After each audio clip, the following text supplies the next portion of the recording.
I could feel them staring at me, asking me, "What color are you?"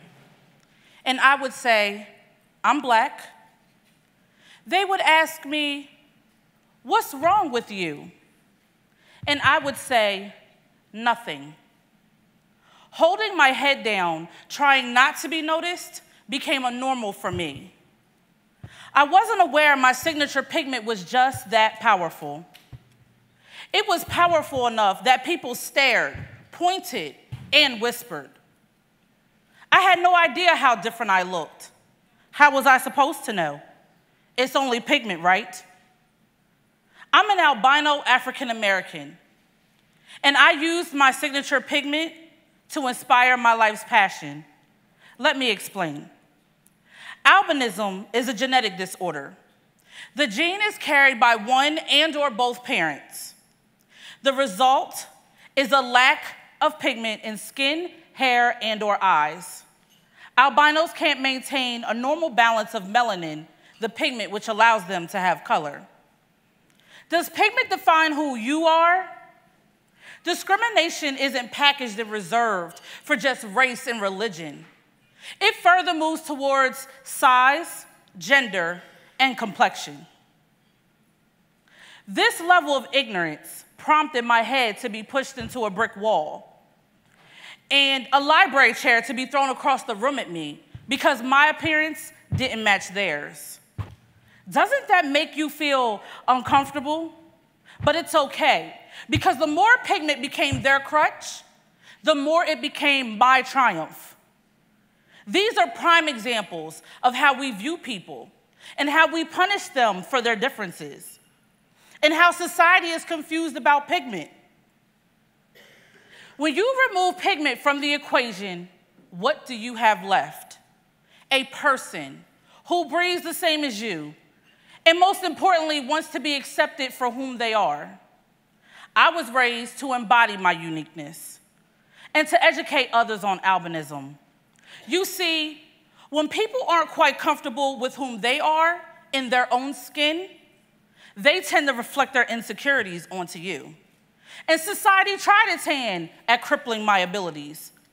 But my parents, Clyde and Carmela, they inspired the best style I will ever wear, being my own kind of beautiful, standing confidently and knowing who I am.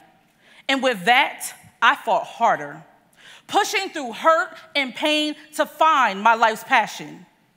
I found fashion and style. Style is about self-expression, reflecting that inner beauty onto the outside. Style goes way beyond just the clothes you wear. It's about the pride and the confidence you carry that tells the real story. I strive to tell that story of myself every day. I became a fashion designer, a stylist, and an author, despite having a visual impairment, and constantly hearing those whispers of "you can't" and "you will never." You see, pigment became this open door to an opportunity to live limitless, to conquer goals,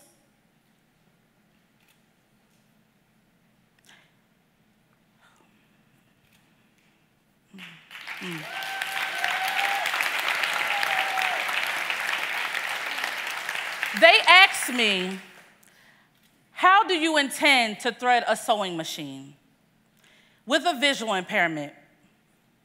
And I said, with thread in hand, I have for more than 13 years. They asked me, "How do you plan to get around? You don't drive."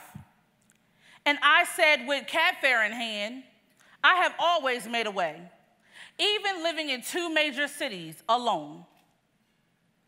You see, pigment became this open door to an opportunity to conquer goals and to prove that my boundaries were limitless. I marched to the beat of my own drum, and I said to myself, if I was viewed as such a unique specimen, I was going to forever create extraordinary things that were extensions of me. I created fashion brands to exemplify my signature style, simplistic in design, yet unique in detail. Today, I challenge you to live limitless, without fear, to embrace that signature pigment that will inspire your life's passion. Embrace your unique.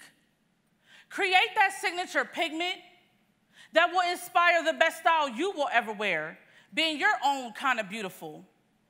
Don't accept a no or a can't. Just look beyond the surface. Imagine your dream. Create your dream. And then go and live your signature pigment.